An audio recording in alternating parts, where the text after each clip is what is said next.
Hello guys, this is Vedanand Singh. Welcome to my new YouTube channel. दोस्तों, आज ये मेरा लास्ट लेक्चर है। प्राचीन इतिहास में सिंधु घाटी सभ्यता का जो चल रहा था, इसमें आज लास्ट लेक्चर है। और इस लेक्चर में हम लोग सिर्फ और सिर्फ बुक का कटिंग लेके आए हैं, किताब का वहाँ से पेज हैं, उनका मैं आपको एक एक लाइन बाय लाइन पढ़ के सुनाता हूँ। और ये हो सके तो आपके लिए नोट कर सकते हैं तो नोट कर लीजिए, ठीक है। तो चलिए स्टार्ट करते हैं। और ये जो लेक्चर है, ये मेरा लेक्चर सिर्फ और सिर्फ शुरू स्टार्टर के लिए है, ठीक है। देखिए, जैसे आप देख सकते हैं, मैं हाईलाइट करते जाता हूँ। आज हम क्या क्या पढ़ने वाले हैं।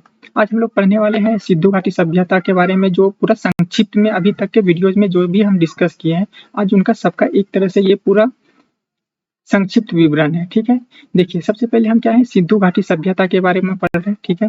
अब सिंधु घाटी सभ्यता में हमने क्या क्या पढ़ा है अभी तक, वो चीजें देख रहे हैं। देखिए, हम क्या है, सिंधु घाटी सभ्यता की खोज सर्वप्रथम 1921 ईस्वी में राय बहादुर दयाराम साहनी ने तत्कालीन भारतीय पुरातत्व विभाग के निर्देश सर जॉन मार्सन के नेतृत्व में हड़प्पा नाम स्थल का खुदाई कर इस सभ्यता का खोज किया था, ठीक है। ये मैंने बता चुका हूँ पहले। ये कब हुए थे? 1921 में हुए थे, ठीक है। अब देखिए क्या है, हड़प्पा के पश्चात 1922 ईस्वी में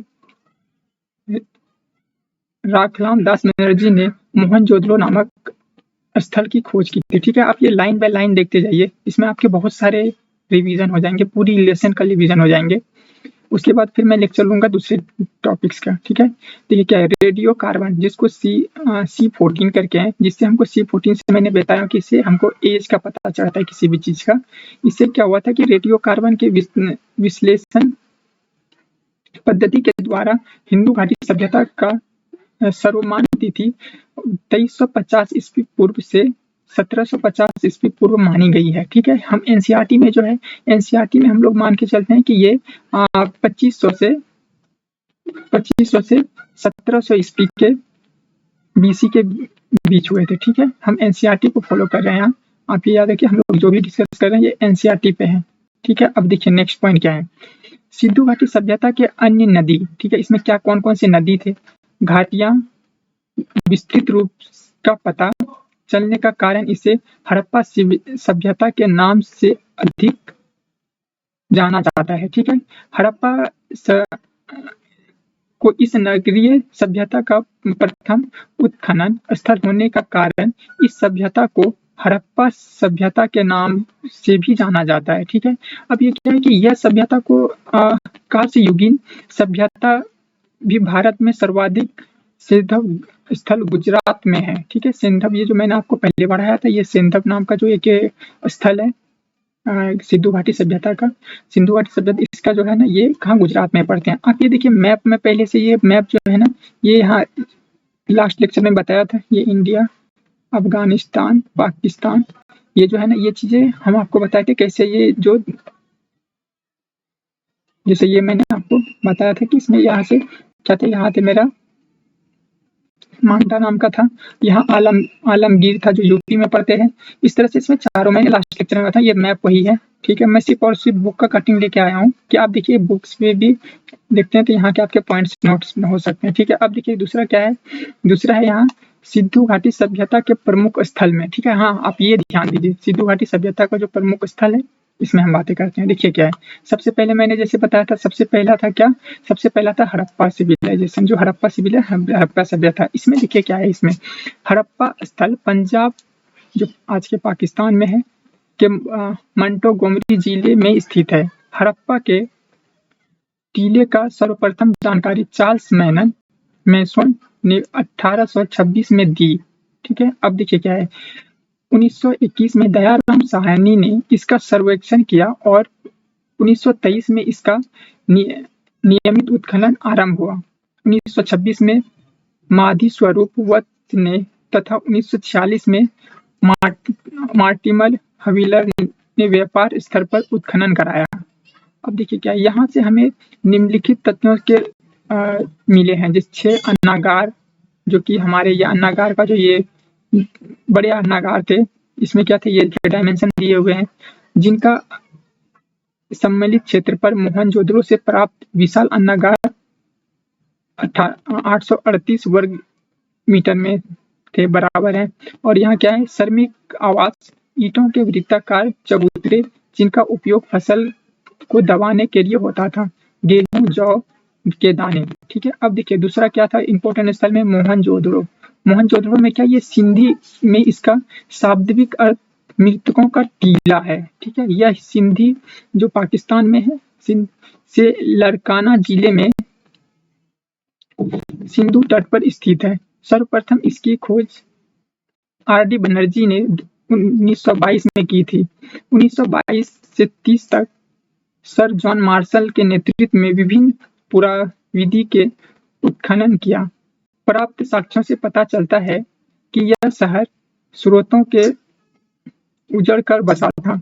यहाँ के प्राप्त अवशेषों में प्रमुख विशाल स्नानागार, विशाल अन्नागार, महाविद्यालय भवन, सभा भवन, कांसे की नृत्य नारी की मूर्तियां, पुजारी योगी की मूर्तियां, मुद्रा पर अंकित पशुपतिनाथ जो शिव, अंतिम स्तर पर बिखरे हुए कुत्ते के प्राप्त नरकंकाल, सड़क के माध्यम कुम्हार का गांव, पीली मिट्टी पर कपड़े का साक्ष्य, ये हमें कहाँ से, मोहनजोदड़ो से मिलते हैं।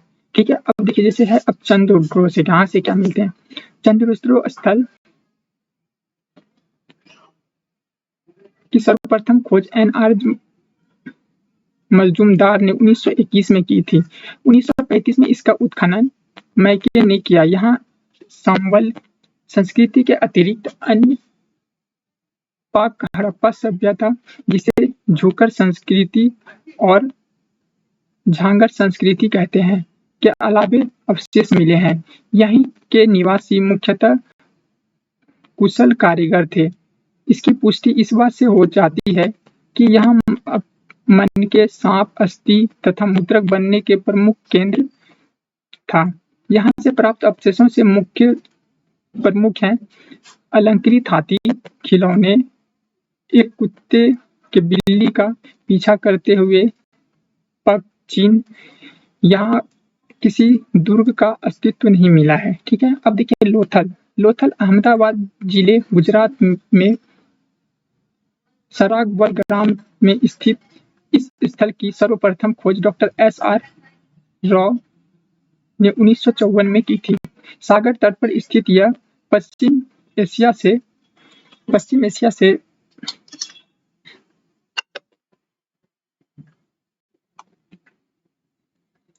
व्यापार के प्रमुख बंदरगाह थे।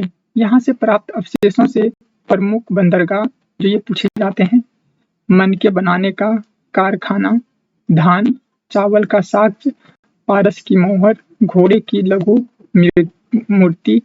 अब देखिए, अब एक है कालीबंगा। कालीबंगा का अर्थ काले रंग की चूड़ियां से होता है। यह राजस्थान के गंगानगर जिले में स्थित है। इस प्रकार हड़प्पा पुरातत्व की खोज सर्वप्रथम एस. घोष ने 1954 में की है।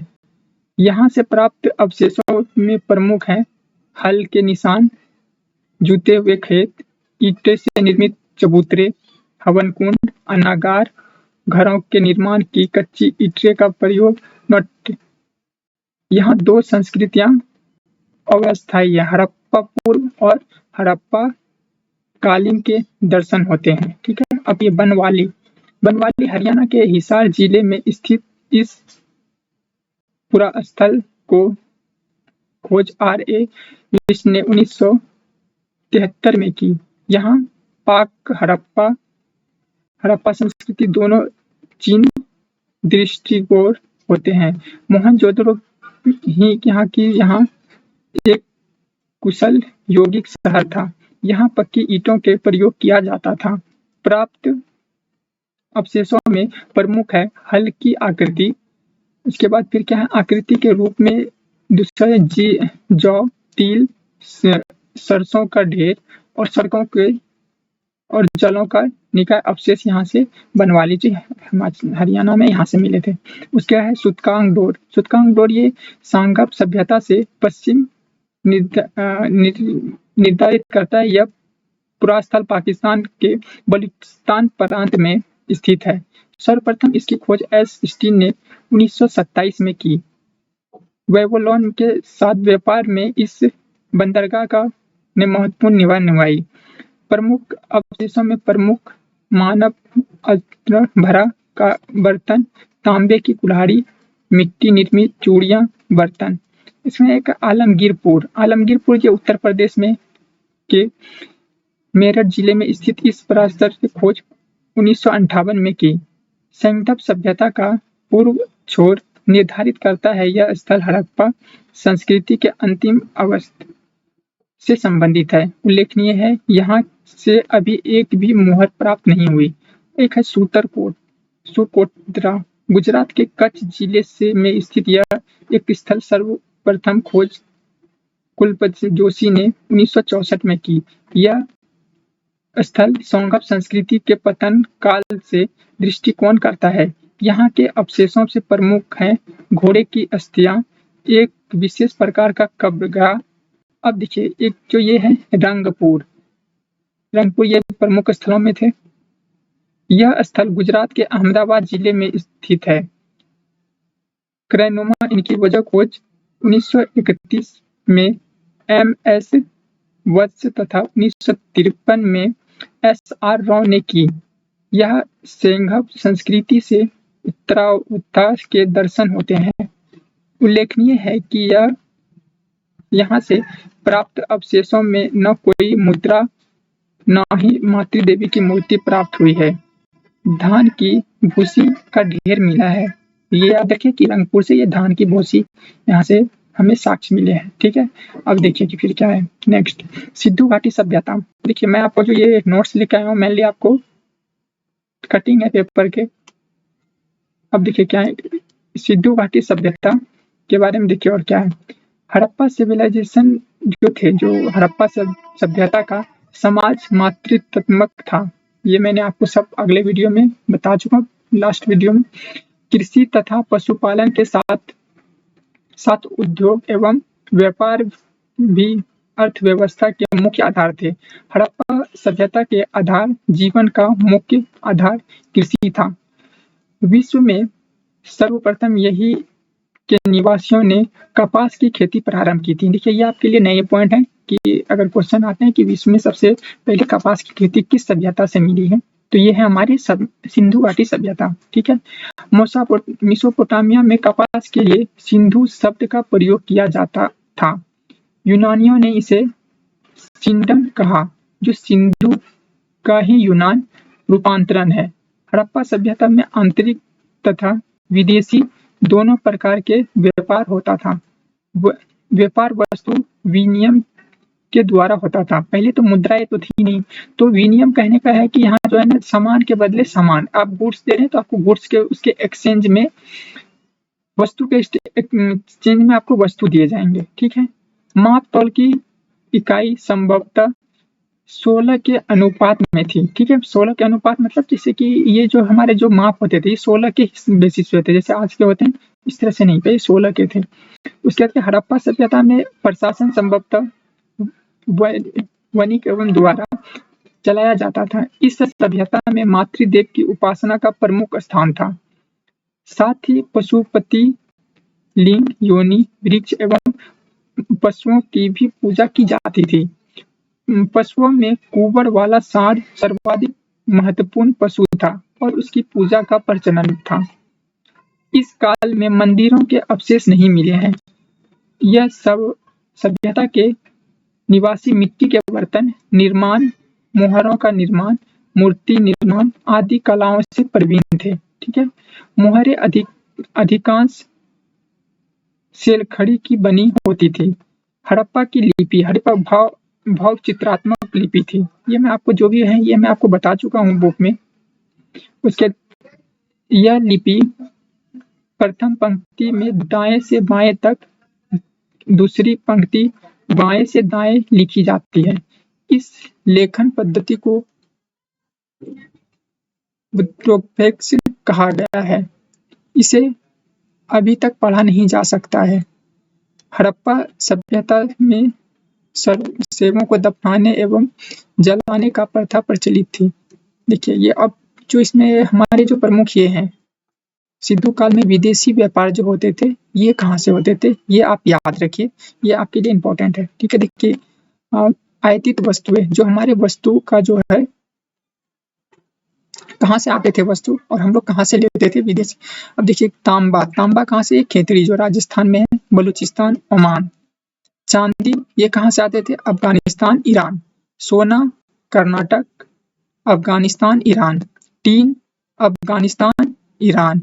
गोमेद सौराष्ट्र। लाजवर्क ये मेसोपोटामिया से आते थे।